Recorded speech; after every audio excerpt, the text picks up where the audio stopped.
Kita nyo? Ingat lang. Hindi mabagal gumalaw kasi bata pa, no? Ayan.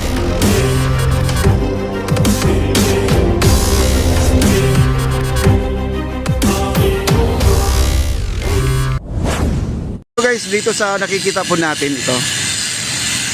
Itong malaking I-beam dyan na singsukat niya na nakabalagbag dyan, itong gray na yan, ay idudugtong na po yan. Ayun, tawag dito.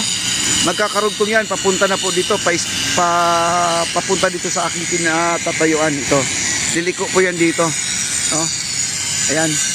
Tapos, kaya ginagrinder po nila yan, pinapakinis po nila kasi papahira po nila ng primer yan. Kailangan po talaga magmukhang plastic yan. Kasi ang ating pintura na ang sabi nga ni Bossing kahapon, hindi pwedeng ganyan na lang yan kasi may mga putik-putik, kailangan pipinturahan pa rin yan, papatungan pa rin. Grabe, ang daming patong. Ayun o, nag-grind sila o. Ayun o.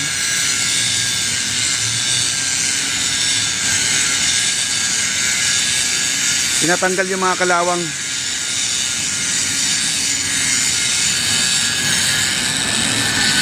Grabe guys, tuwid na tuwid, no? Perfect na nila, oh.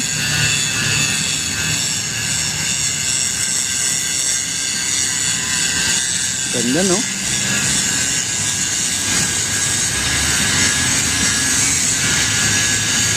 At punta tayo din sa baba.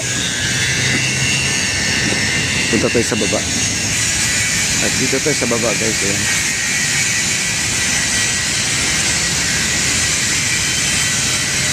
Ayan, tutulay pa dito si Papa D. Ayan, ayan, tutulay pa dito. Ang kulit ni Papa D, no? Ayan. Ingat lang po tayo, basta ingat lang. Dito sa ilalim may nagwi-welding dito. Napakatibay itong tulay na to, guys. Walang katulad, no?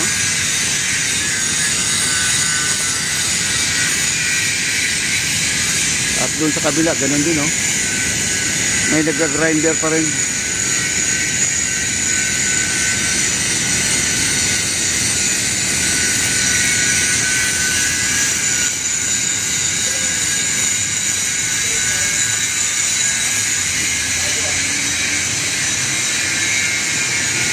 Okay, baba tayo guys, baba tayo. Okay, baba tayo. Yeah.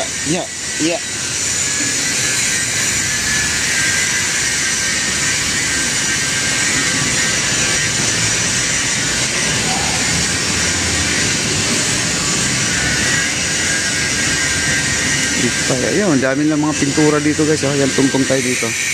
Dito guys, dito sa part na to, maglalagay ng hagdanan. Para yung nanggagaling sa tulay na to, may hagdanan dito. Maglalagay ng hagdanan para kung sakasakali mang umuulan dito, pwede sila magpasilong dito sa may tulay. At sinabi na ni Bossing sa akin kahapon, maglalagay sila ng hagdanan dito. Ayan. Lagay hagdanan. Ayan. Bali, 4 daw na steps ang ilalagay dito. 4 na step. Malapad na hagdanan guys. Pwede rin daw gawing upuan ang sabi ni Bossing. Para yung namamasyal pag napagod, pwedeng umupo sa hagdanan. Ang galing din, no? Dapat lang para may upuan din. Naisip pa ni Bossing yun. Ako di ko naisip yun, Okay, dito tayo. Ayun na, sila po ay nagpipintura doon sa ilalim.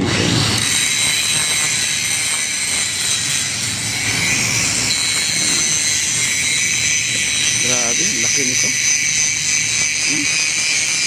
Kita nyo?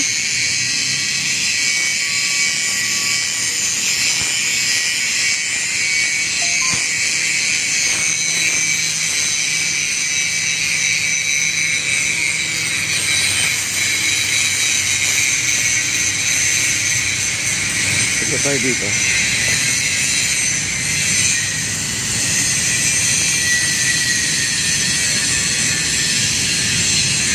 At ito yung powerhouse natin. Ayan, nandito na pala yung 4 guys. So, dito po ikakabit yung kuryente ng manggagaling po sa Meralco. Ito, nandito na pala, oh. Ayan yung 4. Ito po ay nakakabit doon sa poste sa labas. Mayroon silang malaking binungos doon, no? May malaking binungos doon. Ito yung powerhouse, dinugtong na po nila. Ayan oh. Ito yung luma. Ayan, dito na po oh. Na, ito yung may mga finishing na. Ito yung powerhouse. Pasok tayo sa loob, diba? Ayan. Oh, ang luwag oh.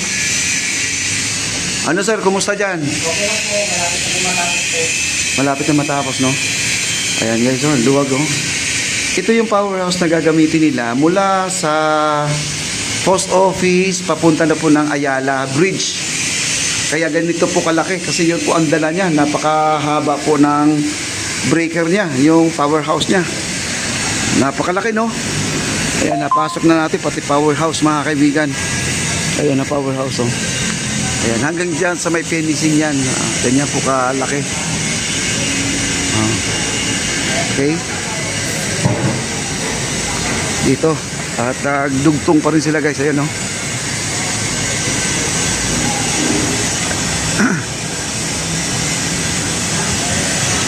Nagwi-welding pa dito.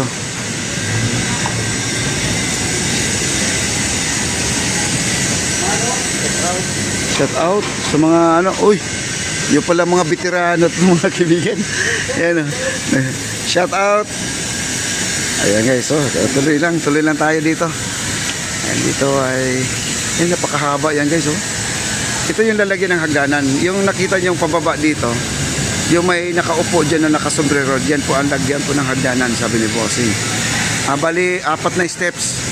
Para yung mga tao kapag umuulan may masisilungan po. Yan na. Inulit ko lang ha para naman ay yung mga late na po hindi nakapasok dito sa ating live at least nakikita niya. Okay, ganyan na po ginagawa niya. Wow. Okay, akyat po tayo doon sa taas. Akyat tayo doon sa taas. Ayan. Dito guys, nilagyan na po nila ng hagdanan. Ayan, may hagdanan na po sila, no?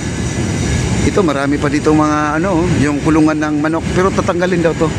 Lahat sabi nila engineer.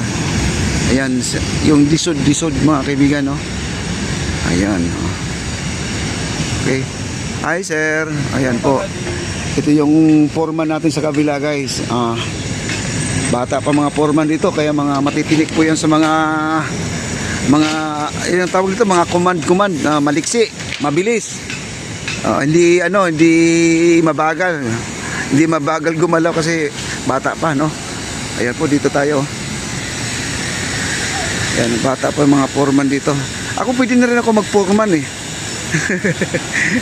Foreman, puro mandar. Okay, joke lang. Okay, tuloy-tuloy na po tayo. Ang ating DPWH guys, hello sir. At nagpipintura sila sa ating railings natin dyan, no? Pinipinturahan nila guys ng kulay yellow. DPWH po yan guys, nagpipintura ngayon dito sa ating gilid na to. Yan, nagpipintura sila. Halos kompleto na yung sa nakasulat din na signboard ba yan na Manuel L. Quezon Bridge na yan. Meron pa dyan na hindi pa napipinturahan. Yung kulay itim pa yan, no? Ayan. Kunti na lang po, matatapos na po sila. Okay. Ito yung itsura guys, oh.